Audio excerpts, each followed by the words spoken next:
How's everybody doing today? So, today I'm going to talk about your word choices. Now, this is pretty important because the way you choose your words, our words are magic and they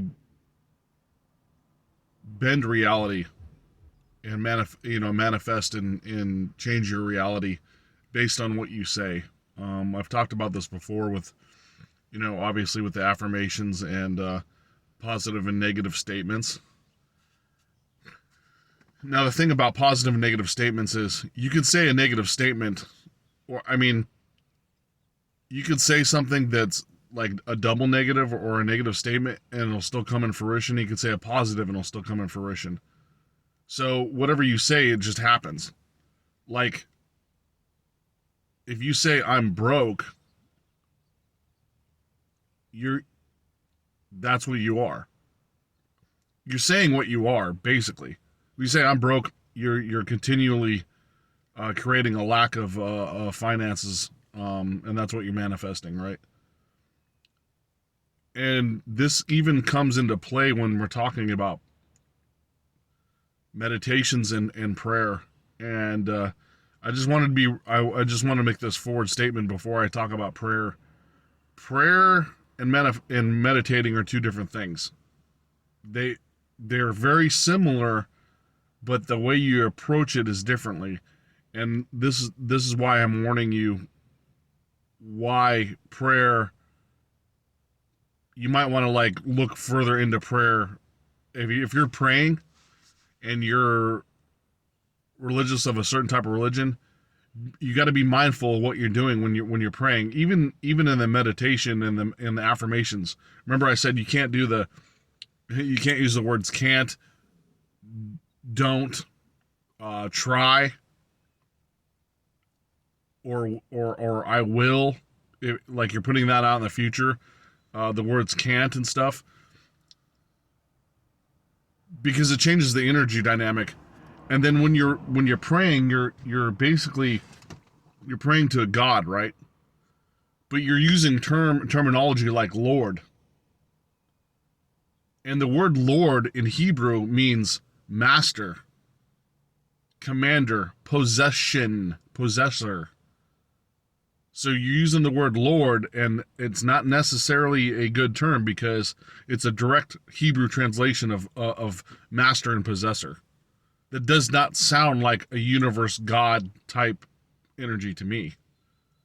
And when you're doing your praying, you're separating self from God. The act of praying is actually the separation of you and God. There is no separation.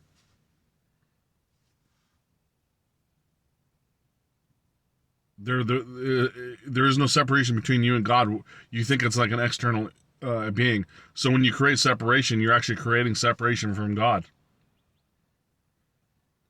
And this may be harsh to hear, and I don't claim to know everything, but what I do know is that words and intention and separation are powerful, right? So if you're praying and separating yourself from God because you think he's some sort of external entity, you're creating more separation from them, like you're not part of it. And the terminology you're using, like the words, Lord, is even God's name's not God. Remember, I told you God's name is a sound. It's ah. If you spelled it out, it'd be like AHH or AH. Ah, that's the God sound. The word God, I don't know where the G came from, but if you're a historian, you can come up. You can basically tell me how they translated that from Hebrew, the G into God, or any of the other names associated with them. But that doesn't matter. You're separating yourself. You're separating self from universe by praying. Now, if you're praying and saying that you are one with God, that's a different story, right? But if you're using terminology like there's separation, Yeah, you can use your imagination. If you're the one out there praying, you know what I'm talking about. If you've never heard like a Christian prayer or something before, then it sounds very separated. You're like talking to somebody that's like somewhere else instead of like talking internally into the God and the universe as one like entity, so to speak. So yeah, don't use the words can't, like I will or I will try. These words have power, even when you're like saying stuff to other people. Like when I said, I'm broke, or that's that person's a shitty person. You're actually creating a reflection. You're actually creating the law of reflection by doing that. If you say somebody else and judge them by saying that they're a shitty person, the universe actually like makes way for somebody else to think that you're a shitty person in some fashion, or it'll like modulate itself because your words are so powerful. It's manipulating reality. So we have to be really cautious and careful with our words. And don't fret. Like, just practice, because this is probably the hardest thing you can do in metaphysical practices or spiritual journey experiences, is changing your language to a base language that it's more in line with the universe. And I'll go more in detail. Like I'll have it like in later on videos. I'm gonna have like a screen, on the computer. You'll see it up here somewhere, and I'll have like statements written out and affirmations that are basically the correct way of saying this stuff. Florence Scovelshion's books talk about this a lot. So if you haven't picked up her books or read any of her stuff, please do so. Purchase.